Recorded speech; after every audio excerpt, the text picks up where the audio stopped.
अस्सलाम वालेकुम friends, welcome back to the channel. क्या हाल चाल है आप सबके? आई होप कि सब बिल्कुल ठीक ठाक होंगे। मैं हूं आपकी मॉडरेटर इशार फातिमा और आपकी अप्रोच बनाती हूं तमाम इंपॉर्टेंट मार्केट फंडामेंटल्स तक, क्योंकि टेक्निकल्स के साथ साथ being a crypto community fundamentals तक आपकी अप्रोच जो है वो ज़रूर होनी चाहिए। एंड इसीलिए सर आसिफ ने ये जो सेशन है स्टार्ट किया है, तो जल्दी से देख लेते हैं कि क्या कुछ इंपॉर्टेंट इस वक्त मार्केट में चल रहा है। बट आगे बढ़ने से पहले आपसे हमेशा की तरह रिक्वेस्ट है, वीडियो पसंद आ जाए तो वीडियो को लाइक एंड चैनल को सब्सक्राइब करना हरगिज़ भी मत भूलिएगा। दोस्तों, यहाँ पर कल आया था सीपीआई डाटा, जिसका रिजल्ट रहा था 3.1%। स्लाइडली यहाँ पर कम था लास्ट मंथ से, बट एक्सपेक्टेशंस यही थी कि यही फिगर्स आएंगे। सो इसीलिए मार्केट यहाँ पर न्यूट्रल रही इस डाटा को लेके। देखिए, सीपीआई डाटा जो है वो इस तरह से इंपॉर्टेंट रहता है कि की फैक्टर के तौर पर भी काम करता है, जो इंटरेस्ट रेट के डिसीजन को इम्पैक्ट कर सकता है। कल से एफओएमसी मीटिंग ऑलरेडी चल रही है, जो कि 2023 की 8th और फाइनल मीटिंग है। पाकिस्तानी टाइमिंग के हिसाब से आज रात 12 बजे यूएस इंटरेस्ट रेट डिसीजन जो है वो रिलीज होना है।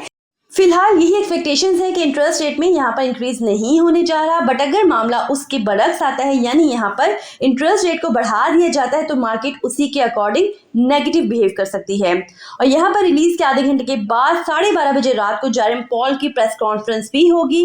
उसमें अगर कुछ नेगेटिव या पॉजिटिव कमेंट सामने आ जाते हैं तो वो भी मार्केट को इम्पैक्ट कर सकते हैं। तो आपने क्या करना है, मार्केट में वॉलेटिलिटी को लेकर फोकस्ड रहना है, क्योंकि ये जो इवेंट है ना, तमाम फाइनेंशियल मार्केट्स के लिए बहुत ही ज़्यादा इंपॉर्टेंस रखता है, और स्पेशली क्रिप्टो मार्केट क्योंकि वॉलेटाइल मार्केट है, तो इस तरह के अपडेट्स को लेके मोस्टली रिएक्ट करती है। अच्छा, स्पॉट बीटीसी ईटीएफ को लेके बहुत ही इंपॉर्टेंट अपडेट्स हैं।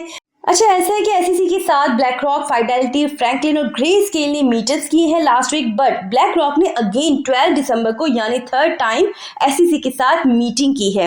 दूसरा दोस्तों, ब्लैक रॉक ने एक इंपॉर्टेंट अमेंडमेंट के साथ वॉल स्ट्रीट बैंक की पार्टिसिपेशन को पॉसिबल बनाने की कोशिश की है, जिसके थ्रू जो पार्टिसिपेंट्स हैं वो यहाँ पर क्रिप्टो करेंसी के अलावा भी कैश के थ्रू शेयर्स क्रिएट कर पाएंगे, ताकि जो बैंक्स डायरेक्टली क्रिप्टो को होल्ड नहीं कर सकते वो भी पार्टिसिपेट कर सके। अब ये तो ऐसे ही लग रहा है जैसे ब्लैक रॉक पूरी तैयारी किए हुए है कि इसका बीटीसी स्पॉट ईटीएफ तो भाई अप्रूव होना ही है। दूसरी एक और बहुत बड़ी अपडेट है गूगल एड्स को लेके रिगार्डिंग क्रिप्टो करेंसीज। 5 साल पहले गूगल की तरफ से बैन कर दिया गया था क्रिप्टो रिलेटेड प्रोडक्ट्स को, बट यहाँ पर ये जो सिलसिला है दोबारा से 29 जनवरी 2024 को स्टार्ट किया जा रहा है। गूगल की स्टेटमेंट के अकॉर्डिंग तमाम एडवर्टाइजर्स जो हैं वो लोकल लॉ को यहाँ पर रिस्पेक्ट देंगे और साउथ अफ्रीका में कैटेगोरिकली स्टेट करेंगे कि जो क्रिप्टो एसेट्स हैं वो लॉस कर सकते हैं आपके फंड का। गूगल तमाम स्कोप और रिक्वायरमेंट्स को यहाँ पर रिगार्डिंग जो भी हैं क्रिप्टो करेंसीज ऐड, उन्हें जनवरी 2024 में क्लैरिफाई कर देगा। दोस्तों, जैसे जैसे क्या होता है ना कि बुल रन करीब आता है, तो हमने यही देखा हिस्टोरिकली कि इस तरह की जो पॉजिटिव अपडेट्स हैं वो सामने आना स्टार्ट हो जाती हैं। तो एज इट इज इसी तरह जो है सिनेरियो बनता हुआ दिखाई दे रहा है इस बार भी। यूएस क्रैकडाउन के थ्रू मार्च 23 में KuCoin को न्यूयॉर्क के अटॉर्नी जनरल की तरफ से भी सू किया गया था। एलिगेशंस ये थी कि जो KuCoin है वो अनरजिस्टर्ड सिक्योरिटीज को सेल आउट कर रहा है।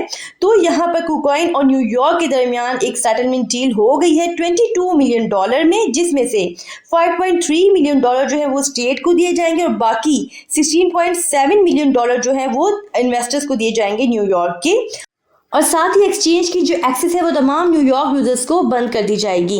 दोस्तों, क्रिप्टो क्रैकडाउन का सिलसिला यहीं पर खत्म नहीं हुआ, बल्कि सेनेटर एलिजाबेथ वारन के digital asset anti money laundering act में भी कई न्यू अपडेट सामने आई हैं।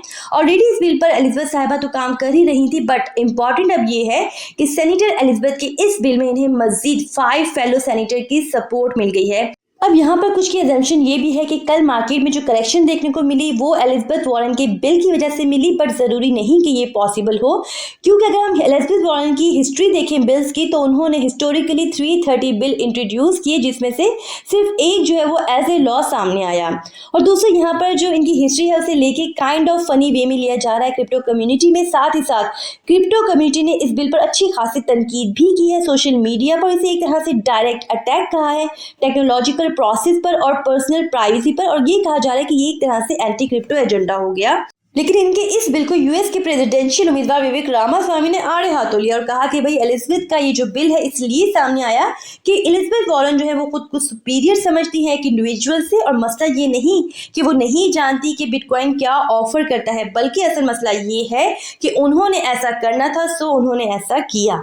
देखिए, जहाँ तक बात है विवेक रामास्वामी की, तो इन्हें प्रो क्रिप्टो माना जाता है और साथ ही मैं आपको बता दूं कि वो एक सदाती उम्मीदवार हैं। मतलब यहाँ पर गवर्नमेंट लेवल पर यूएस में दो तरह के माइंडसेट चल रहे हैं क्रिप्टो के रिगार्डिंग। लास्ट वीडियो में बाइनेंस को लेके मैंने आपको बताया था कि डिपार्टमेंट ऑफ जस्टिस के साथ बाइनेंस की जो सेटलमेंट थी उसे लेके एसईसी जो है बाइनेंस के अराउंड एक प्रेशर बिल्ड कर रहा है। तो उसे लेके भी एक इंपॉर्टेंट अपडेट है, क्योंकि बाइनेंस और फॉर्मर सीईओ जो है सीजी, उनकी तरफ से एसईसी को यहाँ पर चैलेंज किया गया है और ये आर्ग्यू किया गया है कि एसईसी जो है वो सेटिस्फाई नहीं कर पा रहे उस क्राइटेरिया को जो उन्होंने आउटलाइन किया है सुप्रीम कोर्ट के केस में। और साथ ही साथ जो भी बैंक सीक्रेसी एक्ट है वो सेम वे में यहाँ पर एक्सचेंज पर लागू नहीं किया जा सकता। देखिए, ये सारी अपडेट्स हमने टेलीग्राम और डिस्कॉर्ड में ऑलरेडी शेयर कर दी थी। यहाँ पर मैंने आपको अच्छे से इसकी डिटेल भी समझा दी है। तो अगर अभी तक आपने डिस्कॉर्ड एंड टेलीग्राम के ग्रुप को ज्वाइन नहीं किया तो डिस्क्रिप्शन में मौजूद दिए गए लिंक के थ्रू उसे ज्वाइन कर लें। दोस्तों आज के लिए इतना ही। उम्मीद करती हूँ कि आपको वीडियो पसंद आई होगी। अगर नहीं भी आई तो इस एफर्ट के बदले ही वीडियो को लाइक जरूर कर दीजिएगा।